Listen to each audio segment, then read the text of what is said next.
También hay organismos patógenos, como ya vimos un poquito cuando hablamos de aeromicrobiología. Y hay organismos que nosotros podemos aprovechar, ¿no? Me gusta poner este ejemplo que me gusta. Es de la planta de la vid. No sé si les gusta tomar vino. A mí me gusta mucho el vino. Y aquí hay una planta normal, bien crecida. Y aquí hay una planta afectada, bueno, un racimo de uvas afectada por Botrytis cinerea. Este hongo pues causa estas manchas y que se empieza como a desecar y a medio podrir, más bien desecar. Sin embargo, aunque no lo crean, las uvas afectadas por este hongo generan un sabor distinto en el vino que es bastante deseable y los vinícolas pueden vender ese vino un poquito más caro, ¿no?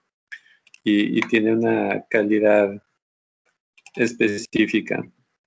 Sí ven la presentación, ¿verdad? Sí, profe. Sí, profe. Muy bien. Bueno, las interacciones entre animales y plantas, bueno, entre microorganismos y plantas son enormes. Hay desde nódulos de Rhizobium para el ciclo del nitrógeno, que ya empezamos a ver un poquito de él. Acuérdense que tiene una parte aérea y otra, bueno, abiótica a través de los rayos y otra por microorganismos. También tenemos las micorrizas, que técnicamente son extensiones de la raíz. Los actinorrizas, que ganan también unos nódulos, tienen una función similar a las micorrizas. Ya hablamos de Pseudomonas syringae, que crece en la filósfera. La filósfera es pues, la superficie de la hoja. Y, bueno, de control biológico, control de pestes no hemos hablado mucho, ahorita introducimos un poquito el tema. Obviamente las enfermedades también son interacciones con los microorganismos, algunas tumoraciones que generan nódulos, los simbiontes que fijan nitrógeno, ya sea que estén en las raíces o no, organismos que le dan tolerancia a las plantas, como ese hongo que tiene un virus que está en una planta y que le da tolerancia a la alta temperatura, ¿no? Y pues todas las interacciones que se dan en la rizósfera. Bueno, ¿ustedes llevan fitopatología como optativa o si la llevan dentro de su plan? No recuerdo. Sí, es obligatoria. ¿Es obligatoria? Ok, bueno, entonces no me voy a meter tanto a lo de fitopatología.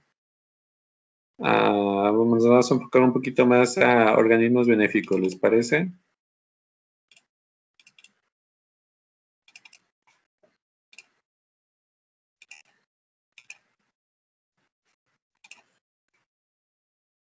Bueno, obviamente pues hay una gran cantidad de organismos patógenos de plantas.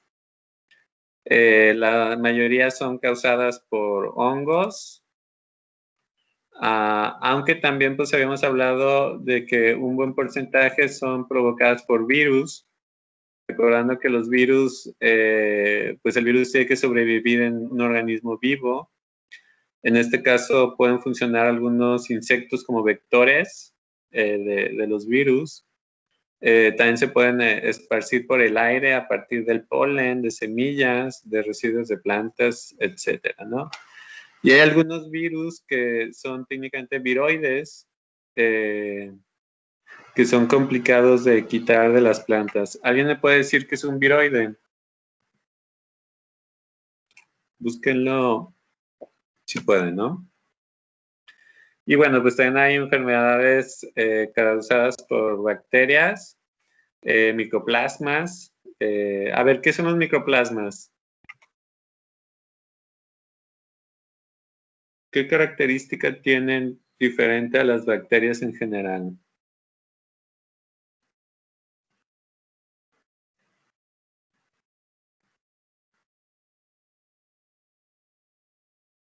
Bueno, ese sí búsquenlo, ese es bien importante. Olvídense los de los viroides, pero microplasmas. Son los que carecen de pared celular, ¿no? Exactamente, son bacterias que carecen de pared celular, ¿no? ¿Por qué carecen de pared celular si generalmente la ocupan? Pues más bien porque no la ocupan. Entonces, como son bacterias endosimbiontes, bueno, endopatógenas, la planta los va a proteger, entonces realmente pues, no ocupan la pared celular y si no la ocupas, ¿para qué la sintetizas, no?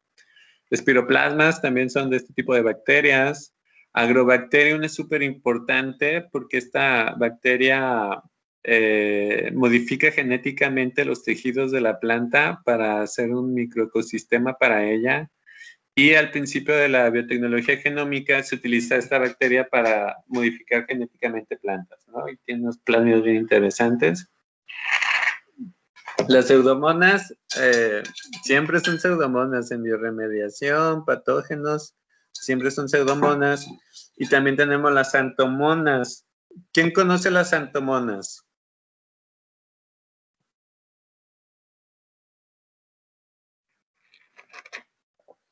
Todos nos hemos puesto subproductos de xanthomonas en la cara, nos lo hemos comido. ¿Qué se les ocurre que son las xanthomonas? A ver.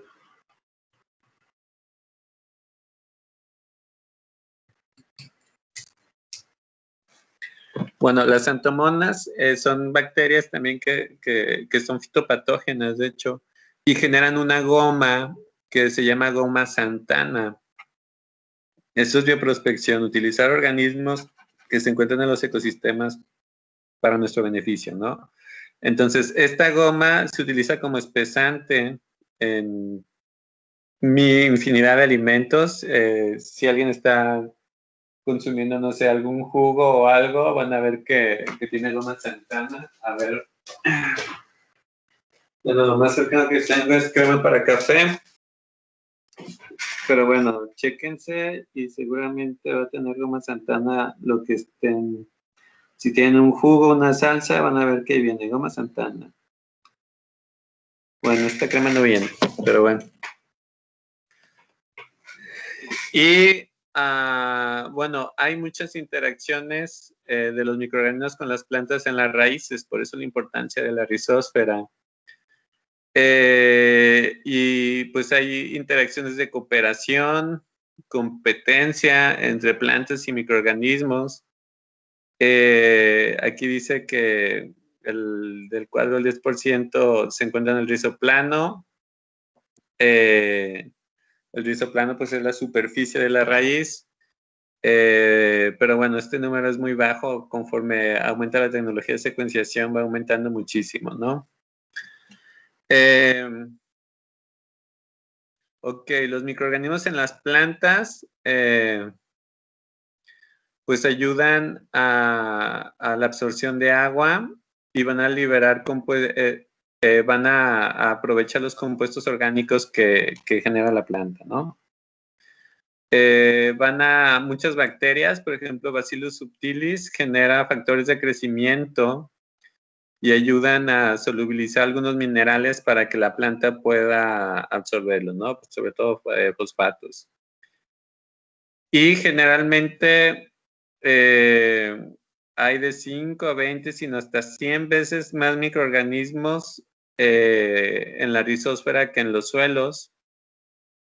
Y generalmente hay mayor cantidad de bacterias gram negativas como pseudomonas y menor a gram positivas, ¿no? Bueno, las raíces pues van a liberar aminoácidos, cetoácidos, vitaminas, azúcares, taninos, alcaloides, etcétera, por lo que las bacterias pues van a utilizarlos como nutrientes, ¿no? Entonces es una simbiosis muy importante y ya se trabó Teams. Bueno, ahí está. Bueno, entonces todo esto ocurre en la rizósfera. Entonces, realmente sin los microorganismos, pues muchas plantas no podrían simplemente crecer. Esta imagen me gusta mucho, es una raíz y técnicamente todo lo que ven así como más delgado es micelio siendo como una extensión de la raíz, ¿no? O sea, todo esto es rizósfera. Entonces, una simple raíz pues no va a poder absorber mucho, pero gracias al entramado que hay, pues puede crecer más, ¿no? Y luego además, pues nosotros vemos aquí el micelio, pero también hay una gran cantidad de plantas, ¿no? Algunos microorganismos pues pueden sintetizar tipo auxinas, giberilinas, bueno, y también la planta, bueno, los genera como fitohormonas, pero en este caso los microorganismos también pueden generarlos, o análogos. Cuando me refiero a análogos es compuestos similares que luego la planta puede utilizar y modificar para utilizarlos como estos compuestos, ¿no? También hay algunos, obviamente, patógenos que van a modificar el crecimiento de las plantas, bueno, de las raíces. Como les digo, Agrobacterium, que modifica técnicamente, genéticamente las plantas y genera unas callosidades, que es su como microecosistema, ¿no?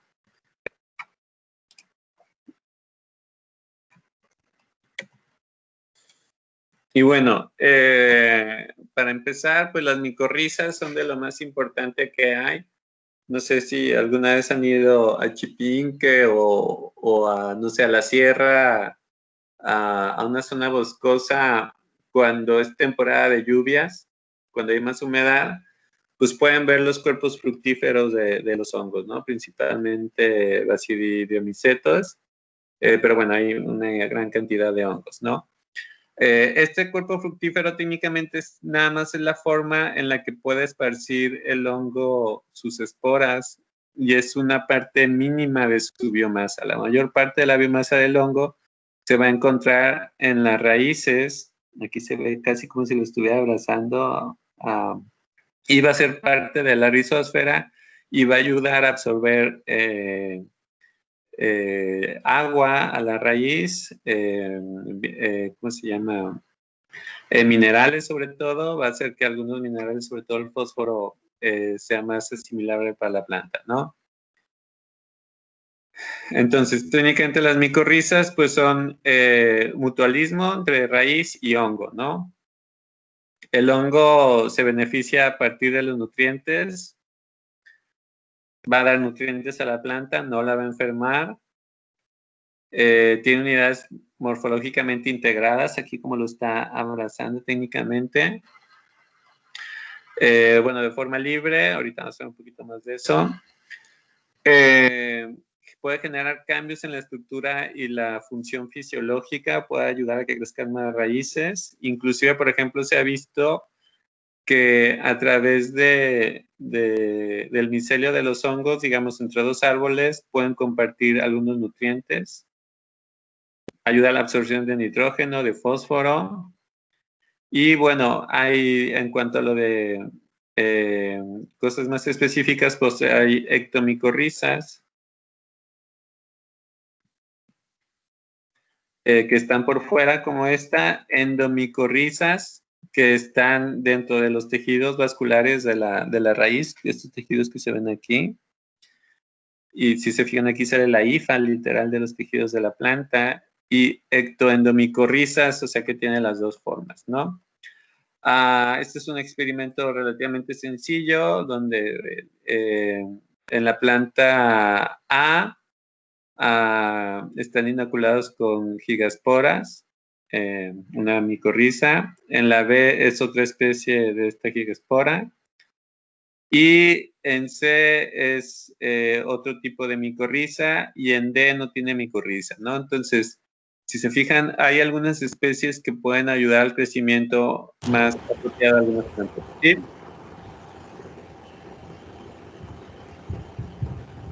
¿Hay alguna duda por ahí? ¿Cómo se escucha? Gracias. Bueno, ¿hasta aquí alguna duda?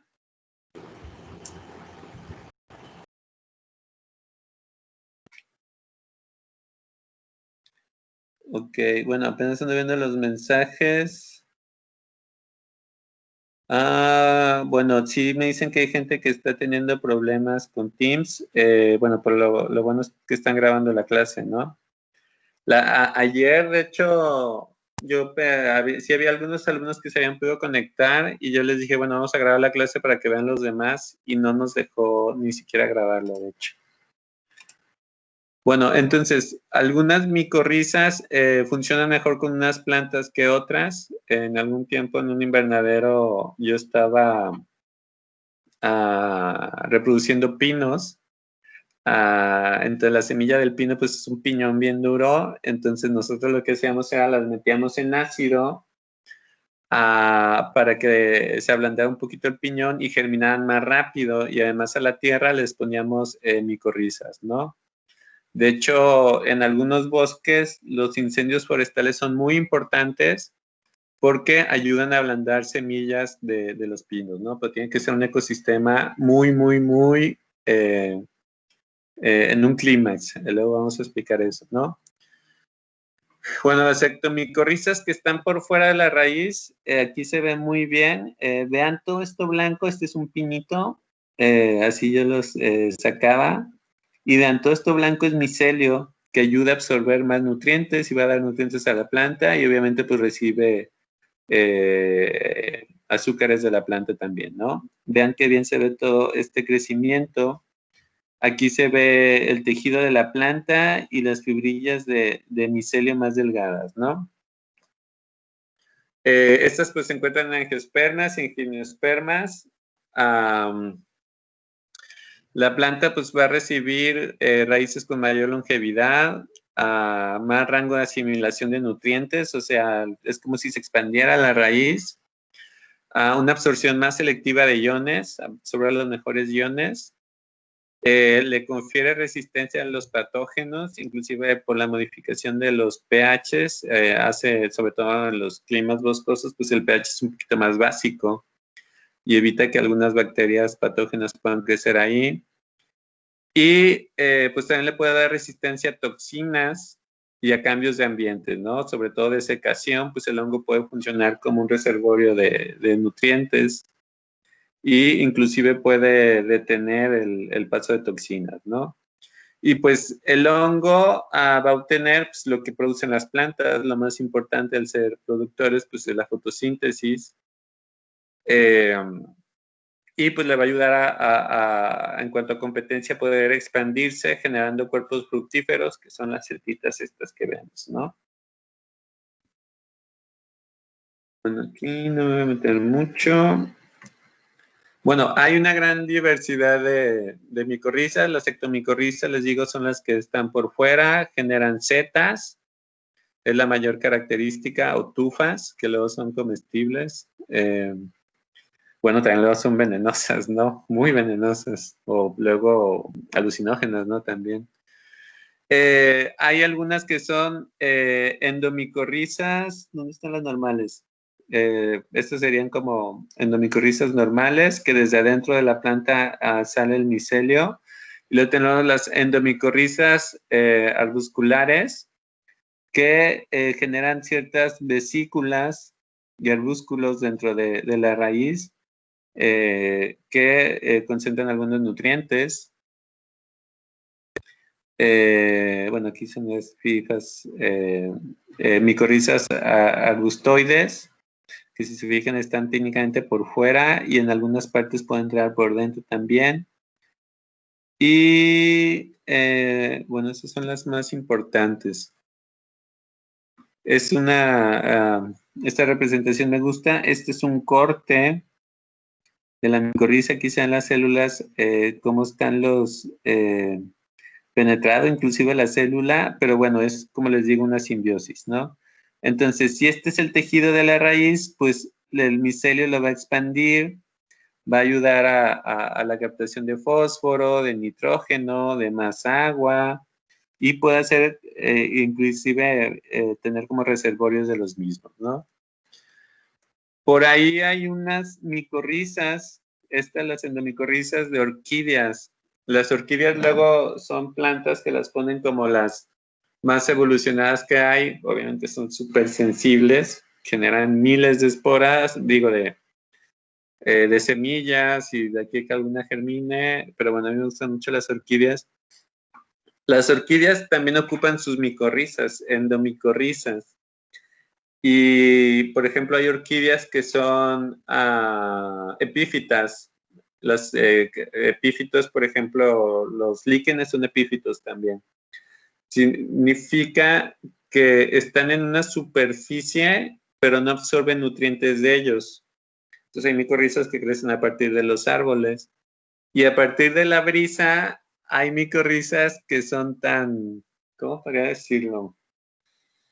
Tan nice, digamos, tan aplicadas, que no ocupan generar fotosíntesis porque tienen al hongo dándoles azúcares y manteniéndolas, ¿no? Pero son las micorrizas muy interesantes, ¿no? Y bueno, de fijación de nitrógeno, esto vamos a hablar más en el ciclo del nitrógeno. Como yo les decía, esta de la fijación del nitrógeno es fundamental porque la bioenergética que ocupa para fijar nitrógeno es enorme. Estos son nódulos de Rhizobium. Es la simbiosis con esta bacteria. Se generan estos nódulos donde se fija el nitrógeno. No se aprecia tanto aquí, pero tienen un color un tanto rojizo. Y esto es porque tienen una hemoglobina, un análogo, de hecho, técnicamente hemoglobina como la que corre por nuestra sangre, pero así como en nuestros fluidos transporta oxígeno, aquí lo que hace es quita el oxígeno porque no se puede fijar nitrógeno en presencia de oxígeno, ¿no? Entonces es importante. Y Agrobacterium también hace que se creen ciertas nodulaciones para hacer un microecosistema, inclusive, les digo, modifica genéticamente las células de la raíz y hace que la raíz produzca unos aminoácidos que solo la misma bacteria puede, ¿cómo se llama?, utilizar, ¿no? Entonces, hay del género Rhizobium que forzosamente tienen que estar en nódulos de raíces, pero también hay, por ejemplo, cianobacterias, nostoc, anavena, otras bacterias que no necesitan estar en la raíz, ¿no? Pero las de la rizósfera, las de la raíz de Rhizobium son fundamentales, ¿no? Y bueno, también hay estructuras aéreas, hongos epífitos, o sea, bacterias que viven en la filósfera, por ejemplo, en los tallos, etcétera, ¿no? Ya mencionamos algunas de estas. Y bueno, eso es como un poquito de las interacciones. Vamos a ver un video que enfatiza esta importancia de estas interacciones.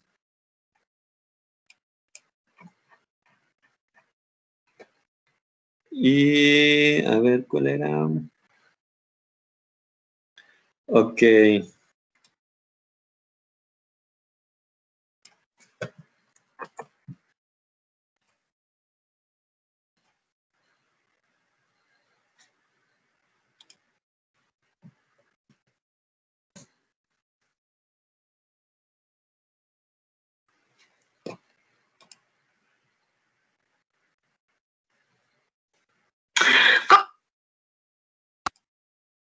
Bueno, ¿alguna duda hasta aquí? No, maestro. No.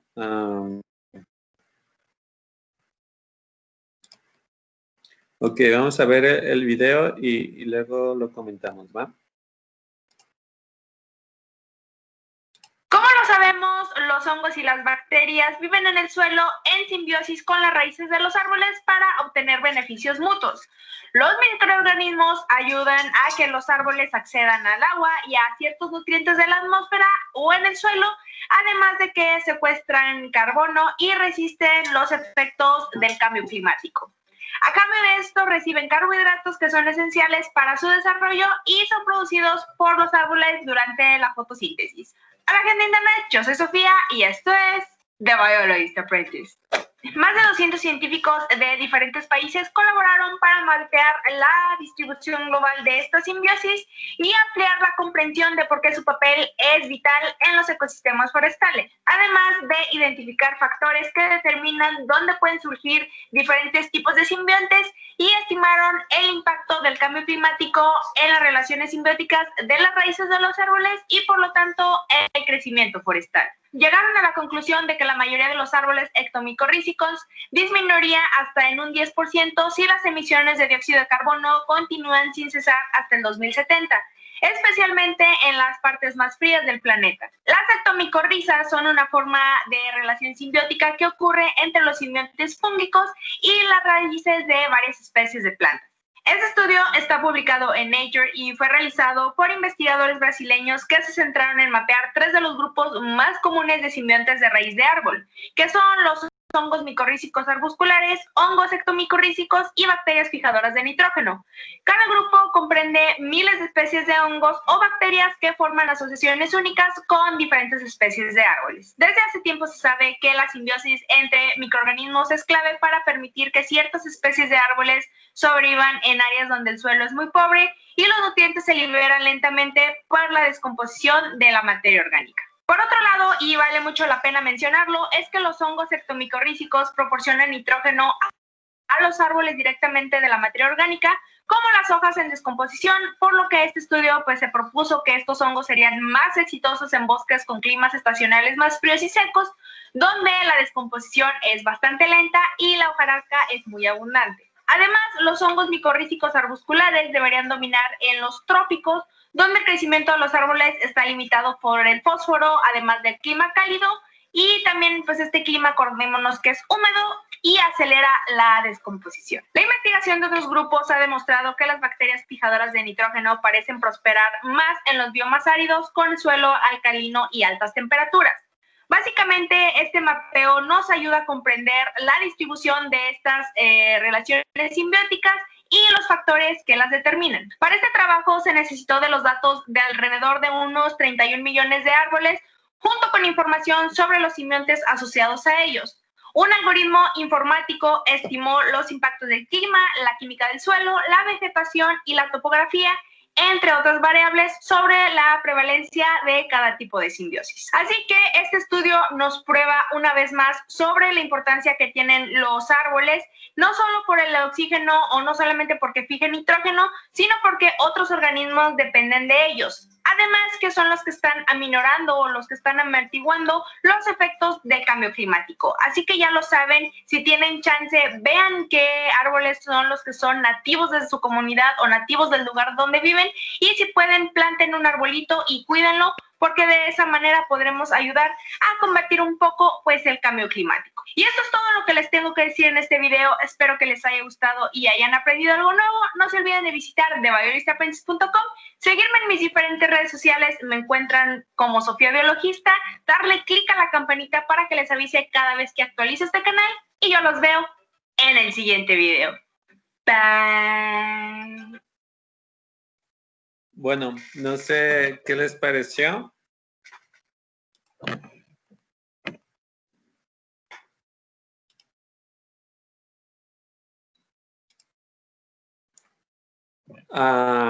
Entonces, como les digo, conforme ha avanzado un poquito más la tecnología de secuenciación, sobre todo, se han podido detectar microorganismos donde antes no se pensaba que había microorganismos. Por ejemplo, ahorita se está creyendo o se está analizando la posibilidad de que inclusive nosotros tengamos bacterias en el cerebro, en algún tipo de simbiosis. Todavía no está comprobado, pero hay ciertos indicios, ¿no?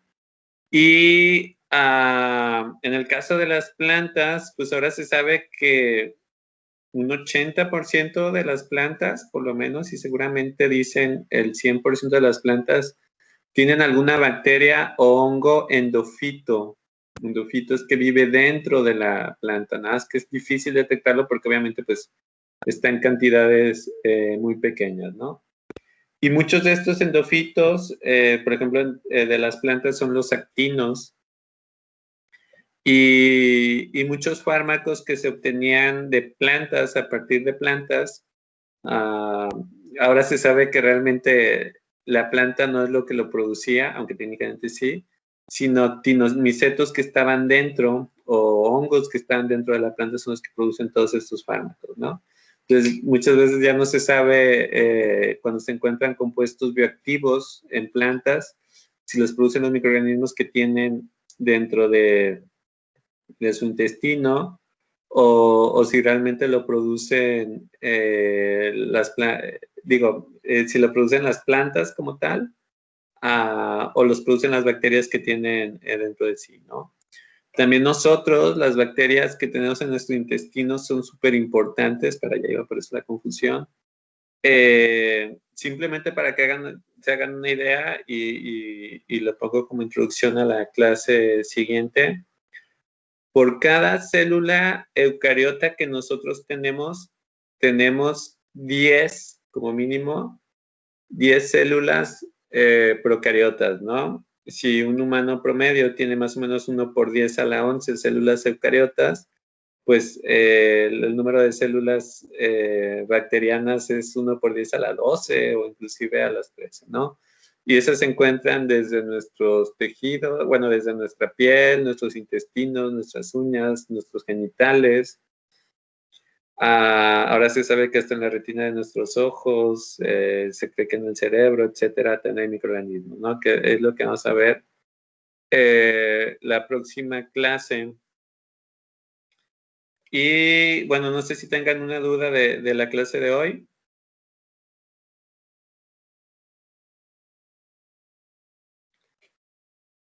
Bueno, entonces aquí le vamos a parar y pues técnicamente, a ver, déjenme ver, ¿qué nos falta de...? Es que ahorita sigue lo de microorganismos simbiontes con plantas, pero digo con animales, pero ese es un tema que quiero dar con más tiempo. Ok, no, técnicamente ya. Ok, el último tema es el de, que sí le vamos a dar unas 2 horas por lo menos, o 2 clases, de las interacciones de los animales con, bueno, de los microorganismos con los animales, ¿no? Y me gusta hacer un pequeño debate. Busquen, hay unos animales que los pueden buscar como animales fotosintéticos, o sea, animales que puedan hacer fotosíntesis. Entonces, eso lo vamos a debatir la próxima clase. Entonces, quiero que todos lean sobre animales fotosintéticos. Por ahí hay una salamandra, hay unas babosas por ahí que en teoría hacen fotosíntesis, ¿no? Entonces, lean al respecto. Por ahí también mencionan unas hormigas, ¿no? Pero bueno, vamos a discutir eso. Si podemos asimilar que sí generan fotosíntesis o no. Y bueno, no sé si tengan alguna duda, algún comentario que quieran hacer.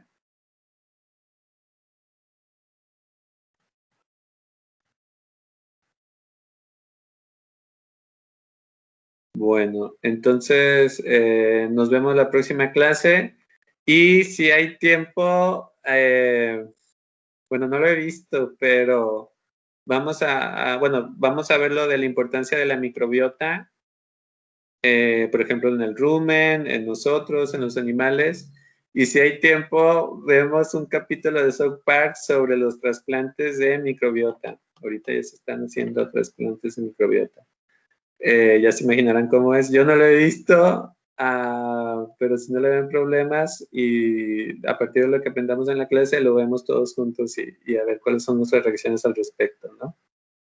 Sí, Alma Guadalupe, yo también pienso lo mismo, pero aunque no lo crean, eso del trasplante de microbiota ha solucionado muchos problemas, inclusive, o sea, desde problemas estomacales, nutrimentales, ayuda mucho a lidiar con el cáncer, aunque no lo crean, inclusive lo han utilizado para tratar el autismo, está bien pasado de lanza, pero bueno. Es lo que veremos en las siguientes clases. Entonces, si pueden darle una leída al respecto, mejor, ¿no? Para poder comentar más.